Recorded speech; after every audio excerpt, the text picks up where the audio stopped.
जय माता की दोस्तों आइए सुनते हैं होलिका की कहानी। होली से कई किस्से और कहानियां जुड़ी हुई हैं। आप किसी भी व्यक्ति से पूछेंगे तो सभी के पास होली की कोई ना कोई कहानी मिल जाएगी। होलिका की कहानी में राधा कृष्ण का प्रेम, कामदेव की रीति के पुण्य मिलन, भक्ति, प्रहलाद और होलिका की कहानी बहुत प्रसिद्ध है। इन कहानियों के बारे में ज्यादातर लोग जानते हैं, लेकिन क्या आप जानते हैं कि होली से जुड़े एक कहानी कृष्ण ने द्वापर युग में युधिष्ठिर को भी सुनाई थी। होली की इस कहानी के माध्यम से श्री कृष्ण ने युधिष्ठिर को संसार का सार भी बताया था। आइए जानते हैं श्री कृष्ण ने कौन सी अनूठी कहानी युधिष्ठिर को सुनाई थी। एक बार युधिष्ठिर ने श्री कृष्ण से होली की शुरुआत की कहानी के विषय में प्रश्न किया। इस सवाल को सुनकर श्री कृष्ण मुस्कुराए और होली की कहानी बतानी शुरू की। श्री कृष्ण ने बताया कि एक बार श्री राम जी के पूर्वज रघु शासन में एक असुर महिला हुई करती थी। वह असुर महिला गांव के लोगों को मारकर उन्हें खा जाया करती थी। धीरे धीरे बच्चों को भी उसका शिकार बनना पड़ा। यह देखकर गांव वाले बहुत ही परेशान हो गए और उनकी इस परेशानी को दूर करने के लिए एक दिन गुरु वशिष्ठ ने उन्हें बताया कि उस असुर महिला को मारा जा सकता है। उन्होंने इसका मार्ग बताते हुए कहा कि गांव के सभी बच्चों को मिट्टी से की मूर्ति बनाकर एक चौराहे पर रख दी जाए। इससे चौराहे पर इसी तरह से चौराहों पर रख दे। इससे चौराहे तरफ उपले, लकड़ियां और घास फूस जमा करके इसी तरह रख दे, जिससे कि वह असुर महिला अपनी मूर्ति ना देख पाए। उसके बाद उस जगह की पूजा करके धूमधाम से घास फूस सहित उसकी मूर्ति जला देंगे, तो वह असुर महिला वहीं पर समाप्त हो जाएगी।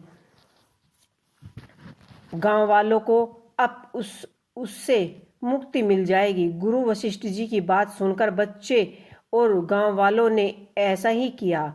इसके बाद असुर महिला के मरने पर भी सभी गांव वालों ने नृत्य किया और खुशी खुशी सभी ने मिठाई बांटकर बुराई पर अच्छाई की जीत मनाई। तो होली की इस कहानी में छुपा था संसार का नियम।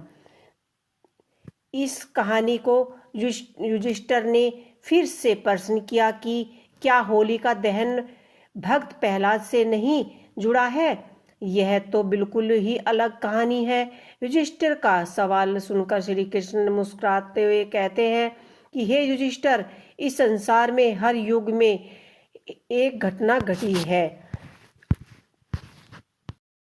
आइए सुनते हैं होलिका की कहानी। इस संसार में इस कहानी को सुनकर युधिष्ठिर ने फिर से प्रश्न किया कि क्या होली का दहन भक्त प्रहलाद से नहीं जुड़ा है? यह तो बिल्कुल ही अलग कहानी है। युधिष्ठिर का सवाल सुनकर श्री कृष्ण मुस्कुराते हुए कहते हैं कि हे युधिष्ठिर, इस संसार में हर युग में वही घटना बार बार घटती है। जो हो रहा है वो पहले भी हो चुका है, और जो जो आज हो रहा है वह कल भी होगा। हर घटना में इससे जुड़े चरित्र बदले जा सकते हैं, लेकिन इस घटना की सीख वही रहती है। जैसे होलिका दहन को बुराई पर अच्छाई की जीत के स्वरूप में माना जाता है।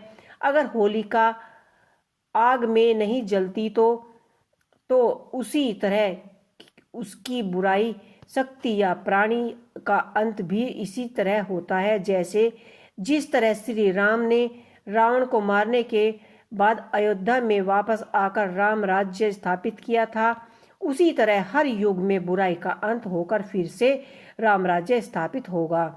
यह घटना बार बार हर युग में घटती रहेगी। इस घटना से जुड़े पात्र बदल सकते हैं, लेकिन घटनाएं संसार का अर्थ है और नियम समझने के लिए निरंतर हर हर युग में घटती ही रहेंगी। यह संसार का नियम है। इसी हर एक युग की इसी तरह से यह कहानी चलती रहेगी। इसी कारण से मनुष्य को अपने कर्म की प्रधानता को समझना चाहिए और अपने कर्म का ध्यान देना चाहिए। कर्म सबसे स्वप्रिय है। तो आप लोगों को ये कथा कैसी लगी मुझे कमेंट बॉक्स में लिख के अवश्य ही बताइएगा। और आप लोगों को होलिका की हार्दिक शुभकामनाएं।